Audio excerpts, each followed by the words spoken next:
જય સદગુરુદેવ. માનવ મહિમા ભાગ 182. હે માનવ, પરમાત્માના સત્ય જ્ઞાનીઓ તેને કહેવાય છે કે જે જીવને બંધનમાંથી છોડાવે છે. તે ક્યારેય સંસારના બંધનોના બંધાયેલા દ્રષ્ટાંતો પણ જો બની શકે તો લેતા પણ નથી. તે ક્યારેય દેહધારી દેવ કે દેવીઓના કે વેદશાસ્ત્રોની વાતો પણ બની શકે તો લેતા જ નથી. કારણ કે આ સંસારના જીવના દ્રષ્ટાંતો અને વેદશાસ્ત્રોની વાત કે દ્રષ્ટાંતો લેનાર તે અજ્ઞાની જીવને આ સંસારમાંથી કે વેદશાસ્ત્રો અને અવતારી દેહધારીની વાત કરનાર નિર્બધ નથી તેમ માનવું. જે બંધનવાળો બંધાયેલો જીવને ભ્રમણામાં નાખે તે નિર્બધ બનાવી શકે નહીં. બીજું, સત્યજ્ઞાની ગુરુ છતાં અજ્ઞાની તે જીવનું જન્મ મરણ બંધ થતું નથી. તો હાલ તો મોબાઈલ યુગ ચાલે છે, તો જીવને સત્ય જ્ઞાન મેળવ્યા પછી પણ સ્ટેટસમાં દેહધારી દેવોના સ્ટેટસ જીવ મૂકે તો તેવા જીવને સત્ય જ્ઞાન નથી થયું તેમ માનવું. જેથી તેનું જન્મ મરણ મળતું નથી. કારણ કે પરમાત્માના જ્ઞાનીઓ જે એક પલમાં નિર્ભય પદ નિર્ણય નિરખાવી પિંડ પરખવાની રીત શીખવે છે. તેવા જીવ નિર્ધાર અમરલોકમાં વાસો કરીને અમર બની જાય છે અને જીવ જન્મ મરણમાંથી મુક્ત થાય છે. મનન કરો. રામ ભરોસે. તો સાંભળો, અમારા સદગુરુ પ્રવીણરામ એમની વાણીમાં શું કહે છે તે સદગુરુ પ્રતાપે વિવરણ કરીએ. તો સદગુરુ સમજાવે છે કે આ દેહ શરીરમાં પ્રભુ પરમાત્મા હાજર છે. એ ખબર અંતરથી કરીને પ્રભુને પુકારીને કહે છે કે આ કામ, ક્રોધ, મોહ, લોભ, અહંકાર એ 5 ચોર બહુ મોટા ભારી છે અને વિષય શક્તિથી મનુષ્યને લૂંટે છે. અને આ મનુષ્ય જન્મના દિવસો પણ વિષયમાં ને વિષયમાં જ ખુવાર કરી નાખે છે.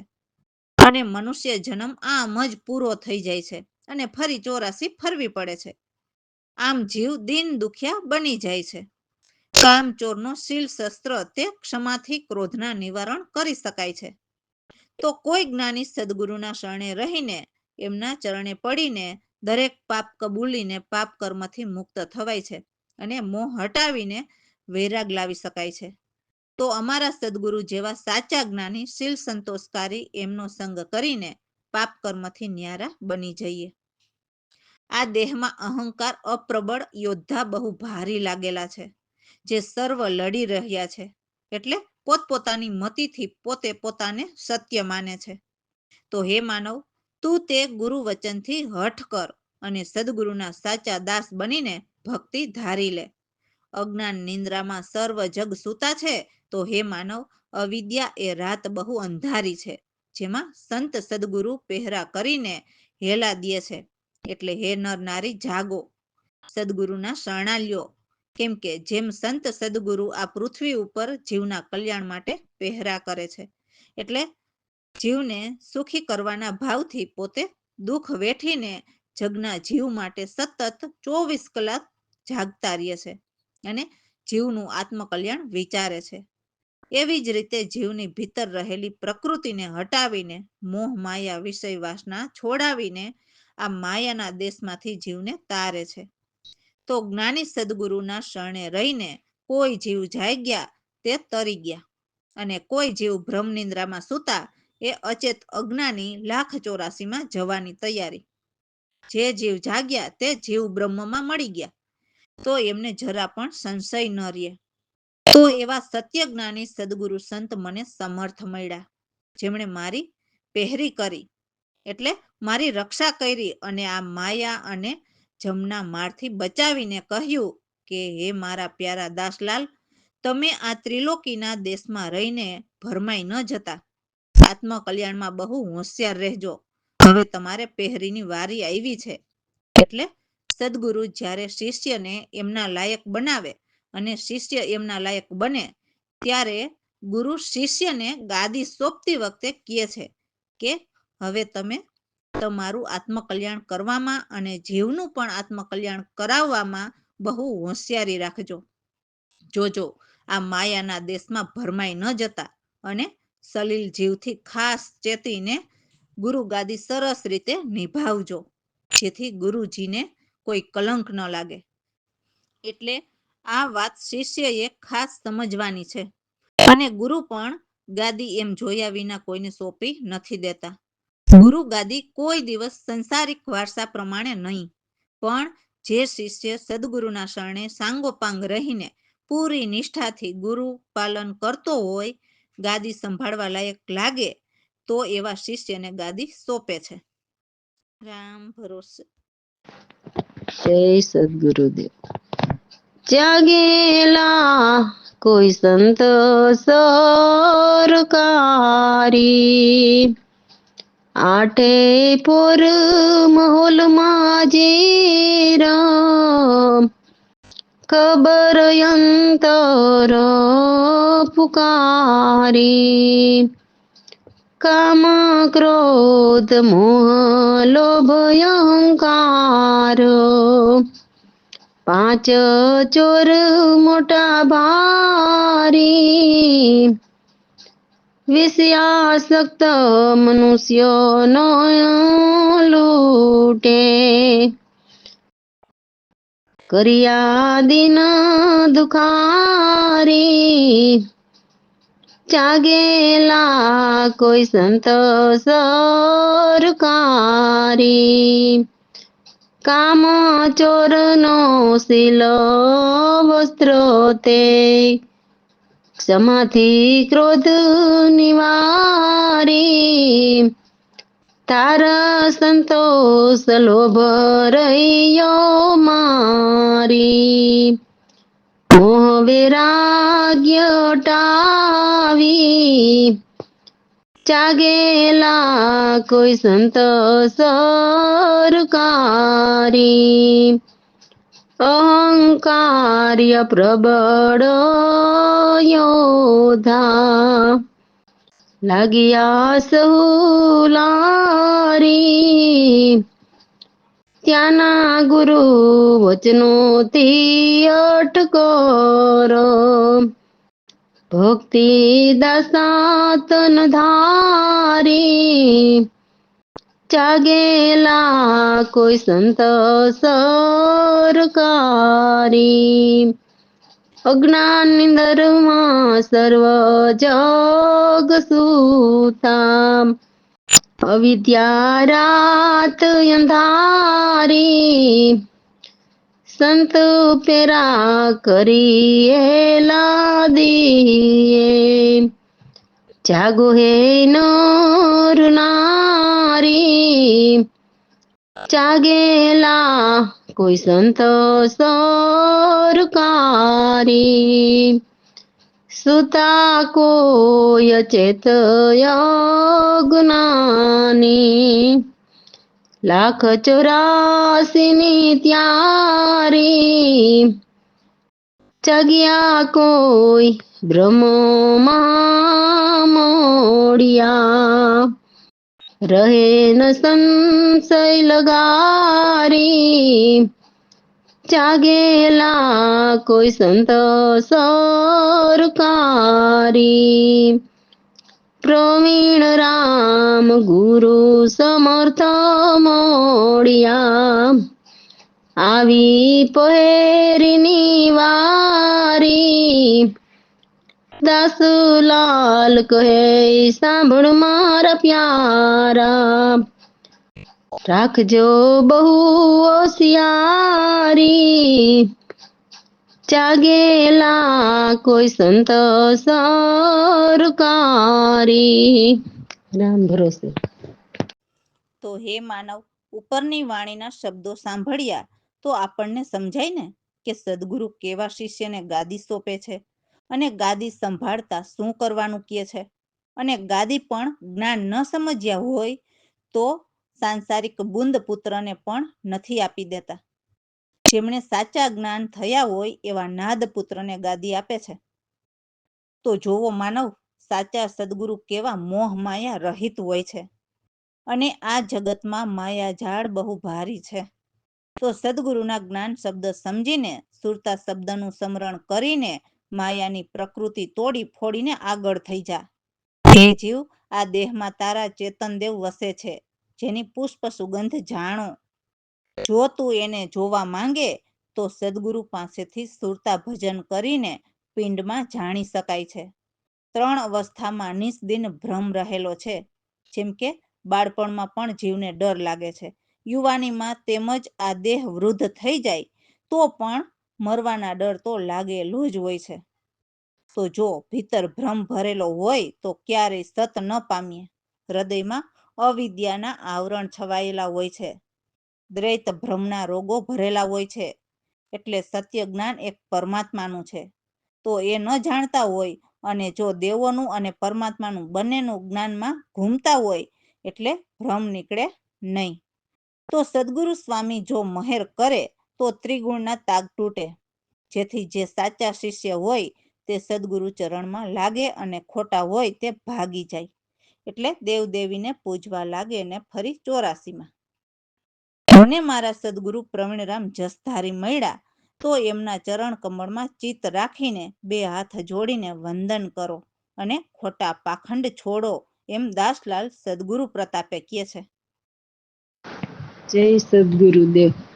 એ આવા ગુરુજીના શબ્દ સાંભળીને જાગો રે. માયા ઝાડ જગમાં બહુ ભારી, થઈ જા તોડી કરી આગળ. દેહમાં દેવ વસે તારા ચેતન, પુષ્પ સુગંધ જ્યાં જાણી, જો તું એને જોવા માંગે, સુરતા કરીને જાણો ગુરુજીના શબ્દ સાંભળીને જાગો રે. 3 અવસ્થા નિસ્દિન બ્રહ્મ રે, ક્યારે ન પામી સતમાયના, હૃદય વિદ્યા આવરણ છવાયો રે. પર્યાદ્વેત બ્રહ્મ રોગો ગુરુજીના શબ્દ સાંભળીને જાગો રે. સદગુરુ સ્વામી મોહર કરે તો રે, તોડે ત્રિગુણ તાગા, સાચા શિષ્ય શરણમાં લાગે રે. મૂરખ જોઈ ભાગી, ગુરુજીના શબ્દ સાંભળીને જાગો રે. પ્રવીણ રામ મળ્યા જસધારી રે, ચરણ કમળ ચિત રાખો, દાસલાલ બેઉ કર જોડે રે. તજો પાખંડી ઠાગો, ગુરુજીના શબ્દ સાંભળીને જાગો રે. રામ ભરોસે. તો જે સત્ય જ્ઞાની સદગુરુને જાણી જાય છે તે શિષ્ય સતગુરુ પરમાત્માને કહે છે કે હે પ્રભુ, મને તમારી સાથે બહુ ભારી પ્રીત લાગેલી છે, જેનો મને બહુ ભારી પૂર્ણ ભરોસો છે. મારા પૂર્વની પ્રીત તમે છો એ મને હે સદગુરુદેવ આપ થકી મને સમજ પડી. તો હવે હું સદા આપના ચરણોમાં રહીને આપને પુકાર કરું છું. તો હે પ્રભુ, તમે મારી પુકાર તમારા શ્રવણે સાંભળો અને મારા મનને સદાય સંતોષ થાય એવા શબ્દ આપો, જે રામ નામના. હે પ્રભુજી, આદિ અનાદિ આપ જ છો, એટલે તમે અનાદિ અને પછી આદિની રચના થઈ કે રચના કરી અને બીજી બધી રચના તે પછીની છે. હે પ્રભુ, તમારી સેવા યુગો યુગની છે. તો હવે મને સમજાયું તો હવે હું તમારી સાથે લાગી રહ્યો છું. હે પ્રભુ, મારી અસંખ્ય યુગોની ભૂલ જે હતી તે બધી કાઢીને મને કિનારે લાવ્યા, એટલે પાર ઉતાર્યો. આપ એવા અચલ દયાળુ છો. હે પ્રભુ, તમે જીવને તારી લ્યો. સદગુરુ પ્રવીણરામ પ્રભુ મારા કરતા રામ છે, જેથી મારે સાંસારિક વંશનો ભ્રમ પણ મટી ગયો. દાસલાલ ગુરુચરણમાં રહીને ઉદાસ દિલે કહે છે કે મને તમારા ચરણોમાં રાખી લ્યો. જય સદગુરુદેવ. તારી સંગ લાગી રહી અરજ અમારી, જેનો મને ભરોસો ભારી. તારી સંગ લાગી રહી અરજ અમારી, પૂર્વ પ્રતિ ઓળખાણ આપના ચરણોમાં રહી. શ્રવણે પુકાર સાંભળ પ્રભુ, શબ્દ દે સંતોષકારી. તારી સંગ લાગી રહી અરજ મારી, પ્રભુજી આદિ અનાદિ આપ, બીજું સર્વ પછી રચ્યું રે. પ્રભુજી યુગ યુગની સેવા, તમારી સાથે લાગી રહ્યો. તારી સંગ લાગી રહી અરજ અમારી. પ્રભુજી સંગ યુગોની ભૂલ કાઢી કરી કાંઠે કર્યો રે. એવા હોય ચલ દયાળ, જીવને તારી લિયો રે. તારી સંગ લાગી રહી અરજ અમારી. પ્રવીણરામ સદગુરુ કરતા રામ, વંશનો ભ્રમ મટ્યો. કહે દાસલાલ યુદાસ, ચરણોમાં રાખી લ્યો. તારી સંગ લાગી રહી અરજ અમારી. રામ ભરોસે. તો હવે કહે છે કે ત્રિગુણ અતીત અવ્યય અપાર, એટલે 3 ગુણથી પાર પ્રભુ પરમેશ્વર છે, જેને આપોઆપ કર્યા વિચાર, એટલે એકના અનેક થવાના. પછી કહે છે કે બહુ જ ચેતન નિરાધાર, મારે કોઈનો આધાર નથી, મારે કોઈ દેખ અદેખ નથી, ગુપ્ત કે જાહેર હું નથી, નાના મોટા નથી કે રાજા રંગ પણ નથી, આપોઆપ સંભાવે રહેલ છે. તો પરમાત્માની જ સત્તાથી સારી રચના ઊભી કરેલ છે.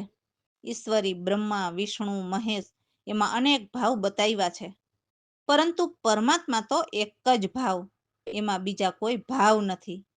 તો બ્રહ્મા વિષ્ણુ અને મહેશમાં ભાવ ભલે અનેક બતાવ્યા, પરંતુ તેમાં પણ ઈશ્વરની જ સત્તા ચાલે છે, જે ઈશ્વર થકી કે સુરતા થકી ઈશ્વર સત્તા ચલાવે છે. એટલે સદગુરુ એક પરમાત્માની જ સત્તા જાણવાનું કહે છે, કેમ કે એમની સત્તાથી કોઈ વસ્તુ બહાર નથી. કારણ લિંગ અને સ્થૂળ વિકાર એ ત્રિગુણ માયાના અસાર છે, જેમાં સદા ભ્રમ અને જન્મ મરણનું દુઃખ જ રહે છે. સત ઈશ્વર છે, તો એ સદા સતચિત આનંદ આપનારા નિર્વિકલ્પ નિત્ય પ્રાપ્ત આપ અપારા છે. એવી ગુંજ અતિ અથાઈ, એટલે એવી સ્થાયી કદી ડગે નહીં. ભલે ગમે તેવા પ્રલય ભૂકંપ આવે, પણ પ્રભુના ઠેકાણા સ્થાયી અટલ રહે છે. જ્યાં અગમ નિગમ ન પહોંચે, એટલે એ નિગમ સુધી કોઈ નિગમ ન પહોંચે. તો સદગુરુ પ્રવીણરામ સમજાવે છે કે એ જ ચેતન આપણા પાક્કા નિશ્ચય છે, તો એમને જ આપણા કરી જાણો. તો શબ્દ સુરતાના ભજનથી આપણાની પરખ કરી લેવાનું કહે છે. રામ ભરોસે.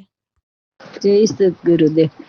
ત્રિગુણાયતિતયો પાર, આપો આપો કર્યા વિચાર. મુજ ચેતન નિર્ધાર, દેખ દેખ નહીં ગુપ્ત જાહેર. લઘુ દીર્ઘ નહીં રંક રાજા રે. આપો આપ માર્યો સમભાવે, ત્રિગુણી અતીત અવ્યય પાર રે. મારી સતાથી ઉભા કરી આવે સરે ઈશ્વરી બ્રહ્મા વિષ્ણુ મહેશ એમાં ભાવ બતાવ્યા અને કરે સૌમાં સતા બિરાજે એક ત્રિગુણ અતીત અવ્યય પાર રે મારી સતા કેવળ જાણો રે આતમ એ જ નિર્વાણ આતમ એ જ ચેતન નિર્વાણ મારી સતા સે મારામાં સતા મારાથી બાર નહીં ત્રિગુણ અતીત વ્યય પાર રે કારણ લિંગ અને સ્થૂળ વિકાર ત્રિગુણ માયા સર્વય સાર સતચિત આનંદ નિર્વિકાર રે નિત્ય પ્રાપ્તિ આપય પાર ત્રિગુણ્યતીત વ્યય પાર રે ગુંજ મારી અતિ થાય અગમ નિગમ પહોંચે નહીં કાય પ્રવીણ રામ ચેતન સે રે આપણો નિશ્ચય આપ કહી જાણ ત્રિગુણ્યતીત વ્યય પાર રે રામ ભરોસે